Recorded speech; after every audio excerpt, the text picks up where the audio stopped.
Hey guys, সন্ধ্যেবেলা দিদিকে নিয়ে বেরিয়েছিলাম নিউটাউন বাস স্ট্যান্ডে যাব বলে। বাট যাওয়ার পর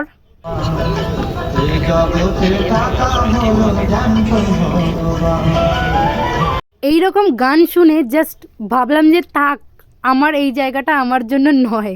তাই আমি আর দিদি দুজন মিলে রওনা দিলাম সেন্ট্রালের দিকে। ও মা, সেন্ট্রালে এসে ভেবেছিলাম একটু ঘুরবো, তা দেখি মেলাই বসে গেছে। ভালোই হলো, মেলাতে একটু ঘোরাও হয়ে যাবে আর নর্মাল ঘুরতে এসেছিলাম সেটাও হয়ে যাবে।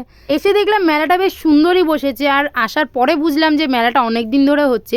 তারপরে দেখলাম আজ তো ইন্ডিয়া আর নিউজিল্যান্ডের ফাইনাল ম্যাচ, মানে ওয়ার্ল্ড কাপ। দোকানের কাস্টমার সামলানোর সাথে সাথেও কাকুগুলো কিন্তু খুব মন দিয়ে ম্যাচটা দেখছিল। আর তারপরেই মাটির দোকানটা এসে বুঝলাম যে মাটি দিয়ে এমন কিছু নেই যে যেটা তৈরি হয় না। অনেকক্ষণ মেলাটা ঘোরার পরে দেখলাম যে অনেকটা টাইম হয়ে গেছে, এবারে বাড়ি যেতে হবে। বাড়ির দিকে রওনাও দিলাম। রীতিমতো বাড়িতে এসে যখন পাড়ার মোড়ে ঢুকছি তখন দেখলাম এই অবস্থা। কি হচ্ছে, ইন্ডিয়ার ফাইনাল ম্যাচ আর আমাদের এখানে ভিড় খালি।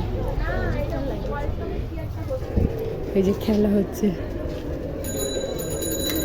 আর আজকের ম্যাচটা নিয়ে আমি খুব এক্সাইটেড ছিলাম যে কি হয় কি হয়। আর আজকে কিন্তু আমি সানডেতে ভিডিওটা আপলোড করছি না, পরেই যেহেতু আপলোড করছি।